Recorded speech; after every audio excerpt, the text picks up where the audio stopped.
Historyang kahadlukan. Bisaya Horror Stories.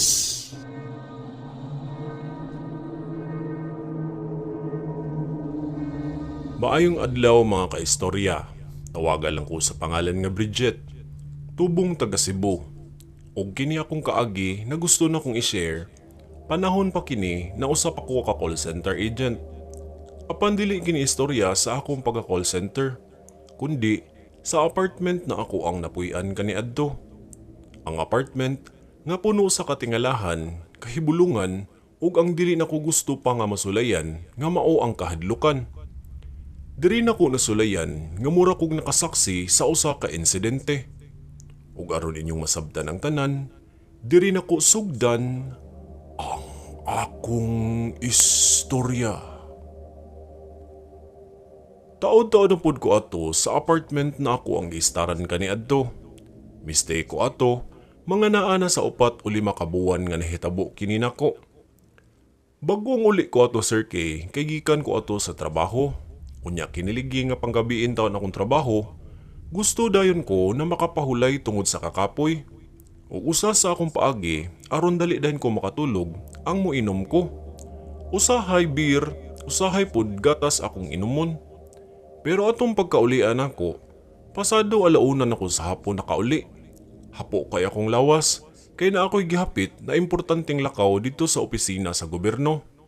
Unya kay duty man ko na ikagabi maong nakadecide ko na mag-beer ko aron taas-taas ko og tulog. Samtang naan ako sulod sa akong apartment o galingkod ko sa bangko nga naaduol sa akong kama, gusto ko makarelax dahil akong mata ug nakadim yun na ang sulod sa akong kwarto. Kalit lang, nakabantay ko nga adunay gasigi o agi-agi. Makita kini sa may bintana pero naka-close ang akong bintana atong higayuna.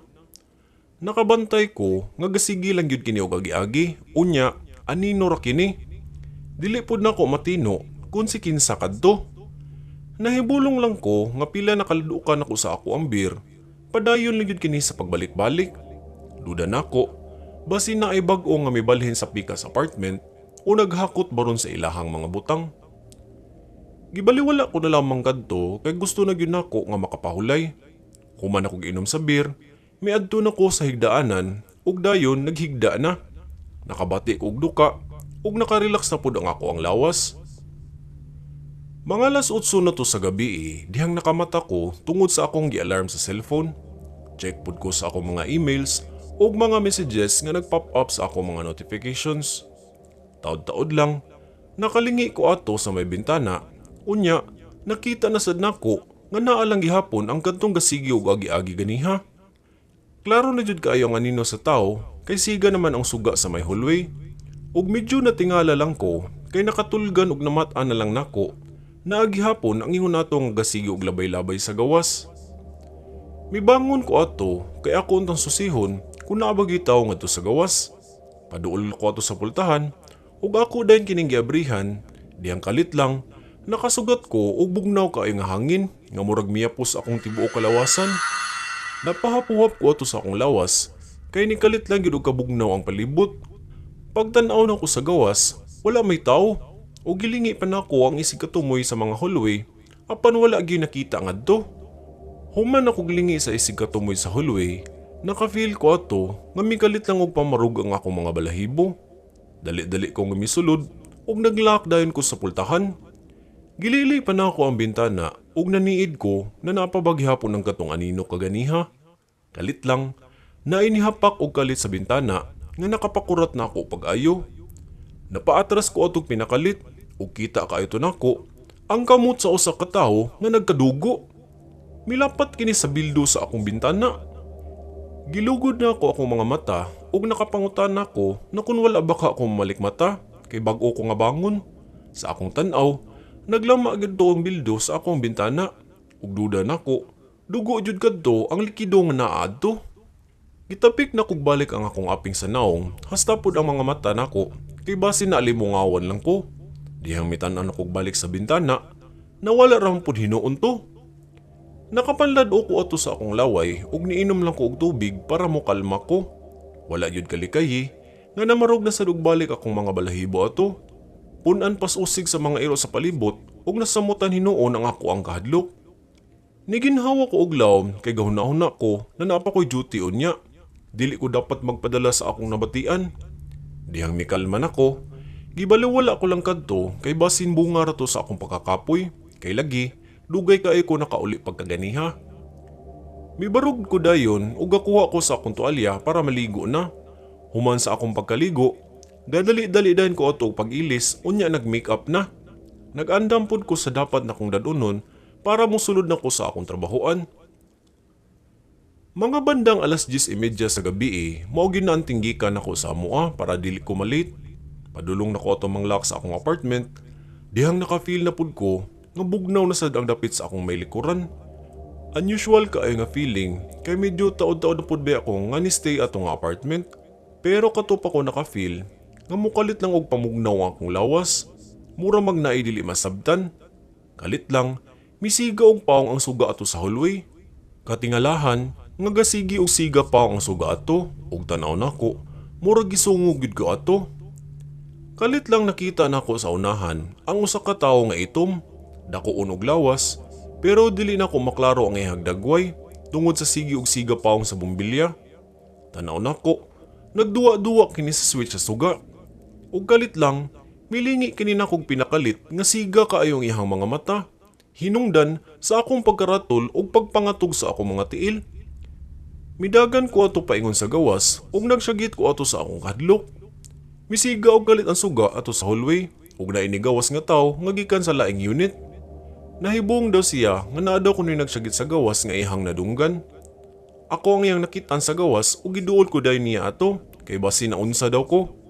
Miingon ko nga naitaw kaganiha sa may tumoy sa hallway unya gaduwa-duwa kini sa switch sa suga. Ang tawo nga migawas sa unit nakuratan pud sa akong gistorya o giingnan ko niya na wala man daw kuno magsiga pa ang hallway kay naaman siya sa gawas sa pultahan ato kaganiha. Mao bitaw na tingala sad siya nga naunsa daw ko pagkakita niya nga muram daw kog balisa kaayo og dagway. Nashock gid ko ato kay basin bungang gito sa akong dugay kay pagpahulay ganiha. Nangayon na lang kog dispensa ato nga nakasyagit ko sa kahadlok pero sa akong hunahuna naagid to ang itom na lalaki. Human sa among panagistorya atong tawo nga taga Pikas unit, milakaw na ko ato ug ulaw kay akong nabatian samtang may talikod na ko sa iyaha. Hangtod sa naabot na lang ko sa trabahoan, naagihapon to sa akong nahuna ang lalaki na itom na akong nakitaan sa may hallway. Dili mawala sa akong nahuna ang siga kaayo ni ini nga mga mata. Hangtod sa nag-break time ko ug hangtod nga mi-out na lang, nagpabilin gihapon kini sa akong alimpatakan ang panagway. Wala ko kasabot kung ngano ingon ato akong nakita. Pag-uli nako, nagdala na kog beer ato para dili na ko makahinomdom sa katong lalaki ug para pud makatulog dayon ko. Pag-abot na ko sa apartment, normal ra og wala ko'y na-feel ato. May nalanggani kay wala rin nagparamdam ug didto nagsugod na kog inom sa akong beer nga gidala hangtod sa nakatulog ko. Nakamata na lang ko ato nga naay gatuktok sa akong pultahan nga kusog kaayo. Mibangon ko ato ug nakita nako nga naa na si Aninong nga gasigo ug agi sa bintana. Giablihan gyud dayon nako ang pultahan sa wala gyud pagduha-duha aron masuta na gyud nako kung si kinsa ang naa sa gawas. Diyang kalit lang, pagtan-aw nako sa gawas, nakakita ako og lalaki nga siga kaayo og mata. Siya kadto ang lalaki nga akong nakita sa may hallway, pero atong higayuna wala siya gatan-aw sa ako . Kalit lang, nakalingi ko na naibabay ang migawas sa ako ang unit. O gatan-aw lang gyud ko ato sa mga sunod nga eksena sa ilaha. Mura kog na-freeze atong orasa o gatan-aw lang gyud ko sa ilang panagkita. Kalit lang, nga gibira ang katong babaye sa mga lalaki o gikaladkad kini sa gawas. Misuko lang mong babaye o gitamparos kini sa lalaki sa makadaghan, dala pod sumbag sa ubang parte sa lawas ni ini. Palaghapon ng babae ato ug duda nako, gaaway to sila tong panahona. Pero ngano didto magitungod mismo sa ako ang apartment, nakapangutan ako ato. Kalit lang, may pagawas og hait nga hinagiban ang kadtong lalaki. Bilingi-lingi pa kini sa palibot. Ug kalit lang, giduslak kini niya sa babae. Nagkadugo ng babae ato, hasta pud ang kamot sa mga lalaki. Didto, nakita nako nga gipanghampak sa mga lalaki ang mga bintana. ug naa na kini mga lama sa dugo ang mga bildo. Pamilyar ang kadto nga senaryo na akong nakita. Mao kadto ang kamot nga nakita nako pag miaging adlaw. Human sa ilang linayugay, nikalit lang og katumba ang babayi ug nakahandusay na kini sa may hallway. Kita nako, ngayano lang milakaw ang katong lalaki ug miadto sa may unahan sa dapit sa hallway. Gipalong pa niini ang suga nga mura lag walay nahitabo sa krimen. Human ato sa akong nasaksihan, nawala ra sad silang duha nga mura lang kini og aso sa hangin. Nakalitan ko ato sa akong mga nakita ug nakamata ko galit. Gahangos ko ato sa akong higdaanan o gaabot gid akong ginahawa tungod sa akong nasaksihan nga katingalahan. Nang limbawt akong balahibo ato ug nakapanguros gid ko atong orasa. Dihang pagtan-aw na nako sa may pultahan nako, kalit lang na may pakita sa ako na figura. Naa ang katong babayi ug kita nako nga naligo kini sa dugo ang tibok niyang lawas ug gakamang kini pasulod na sa akong nahimutangan. Mibalikwas ko ato dayon sa akong gihigdaan ug midagan ko pagawas tungod sa ako ang nakita. Namahala na lang ko ato. Bahalag nakapangtulog pa ko ato gisuot kay basta ang importante makahawa ko ato sa akong unit. Nanawag us ako sa akong kaila nga tagalaing unit ug miadto ko sa ilaha ug nagpauban ko niya. Natingala pa akong kauban kung nganong gadali-dali daw ko og paingon sa iyang unit. Gisultihan ako siya sa tanan akong nakita. Kabahin sa pila ka adlaw nga naay nagparamdam sa akong unit ug sa ako pong nasaksihan sa ako ang mga damgo.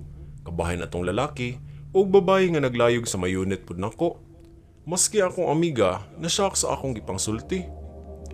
Nagpauban ko to sa iha ug balik sa akong unit ug gipanguha nako ang ako mga sinina nga suoton ug gamit pud para sa pang-duty. Nakisuyo ko sa akong kaila na sa ilaha lang sa ako magstay bisan pila lang ka oras. Hangtod sa nga mag-duty ko kay dili na ko makaya ang ako ang mga nakita sa akong unit. Mura kong mamatay sa kahadlok, nagipakitaan ko gingon nato na senaryo nga naay dugo-dugo ug mga pakita na dili pud nako masabtan. Naghinuktok lang gid ko ato hangtod sa oras na sa akong pag-duty. Gikumusta pa ko ato sa akong amiga na kung okay ra ba daw ko. Sa tinuod lang, dili pa gyud ko okay tungod sa akong nasinati. Pero gikinahanglan ako nga mo duty kay naa pa ko'y dapat bayaran. Mao may porsige gihapon ko ato na mo duty ko bisan sa nahitabo. Sa akong sige gunahon na sa trabahoan, naka-decide ko na mobalhin na lang kog lain na apartment o di baka makig-ipon na lang ko sa akong mga amiga nga nag-uban pod og pangrenta. Sagol-sagol akong hunahuna nato. Wala lang gyud ko nagpadala ato kaayo kay maapektuhan unya ang akong calls. Naay usahay, maghinuktok na lang ko sa akong table sa trabahoan kay magsigi og balik-balik ang senaryo nga giduslak sa lalaki ang katong babayi. Nakatagpila ko ato sa akong trabahoan ug didto nibalik na pud sa akong unahuna nga murag dili na gid mao. Mao nga naka-decide na gid ko na mopahawa nako as soon as possible sa apartment nako. Pag uli gid nako, nagpauban ko ato sa akong amiga sa unit ug gapatabang ko sa akong mga agaw na ulitaw na magpaalsa sa akong mga gamit balhin sa lain nga apartment. Nipahawa gidahin ko ato ug niabiso ko sa tag-iya sa apartment na sunod adlaw na lang nako isettle ang akong dapat isettle sa ilaha. Basta ang importante, makahawa na gidayon ko ato. Dihang nakabalhin ko ato, medyo napanatag na akong unahuna kay gasige lang gyud pud ko ato gampo. Naunta, dili sad gyud ko masundan. Pila ka adlaw, mibalik ko ato sa apartment nga ako ang gipuy-an ug didto nahinabi na ako ang caretaker og nangutana kini kung unsay rason kung nganong nihawa daw ko. Paminaw nako, basin kung mustorya ko sa rason, dili unya siya mutuo. Apan nawindang lang kus gisulti sa caretaker diri pod sa ako Pungpa sa mao nga caretaker, nga ako daw kuno nga mga nakita og nasaksihan, nahitabo gid daw kini sa ilahang apartment. Gipagitaan ba daw kuno ko og babae ug lalaki nga nag-away og misangpot sa pagdinuslakay? Pangutana sa mong caretaker. Didto, natamimi ko sa gisulti sa caretaker ug kung nganong nakahibalo siya. Ang storya, aduna gid daw kuno'y namatay o gipatay na babae sa wala mailhin na suspect diri sa apartment. Napatay daw kini sa wala po daw mahibaw na rason sa panaglalis o misampot hinuon sa kamatayon sa maong babae. Mao siguro nga nagpakita kini sa ako kaya atong adlaw nga nagpakita sila.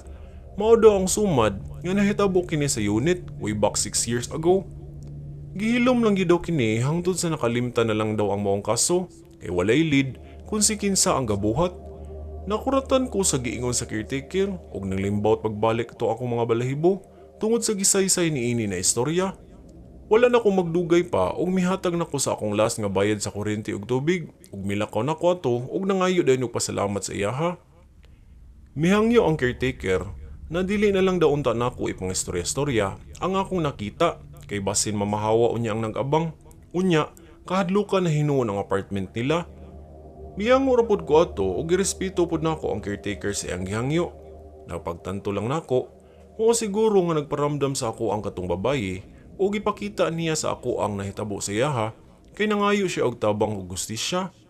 Nangayo na lang ko pa sa ilo ato nga dili ko makatabang sa iyaha kay dili na ko matik ang kahadlok nga ako ang nasaksihan.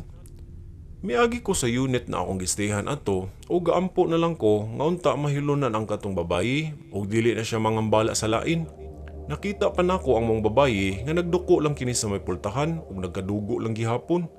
Nag-offer ko og pag-ampo ato para sa iyaha ug unta ang sunod nga merenta ngadto dili lang unta paramdaman o hamukon sama sa encounter nako. Dili na lang nako istorya kung asa kini na apartment ug asa pud kini nakalukit. Kay basin unyag makahatag og kahadlok sa nag-abang adto karon. Ikaw ka istorya, nag-abang ba pud ka og apartment? Comment down below. Kay basin, ikaw ba hinuon ang nakapuli ni ini? Diri lang ko tub Sir K ug ang kaagi nako sa usa ka apartment. Kini si Bridget ug mayong adlaw kanatong tanan. Mga kaistorya, good day. Ug ako di ay si Sir K. Ug ako ang narrator likod sa istoryang kahadlukan, Bisaya Horror Stories. Nagustuhan ba ninyo ang atong storya karon? Comment down below. Ayaw kalimot sa pag-like, share, ug subscribe sa maong video.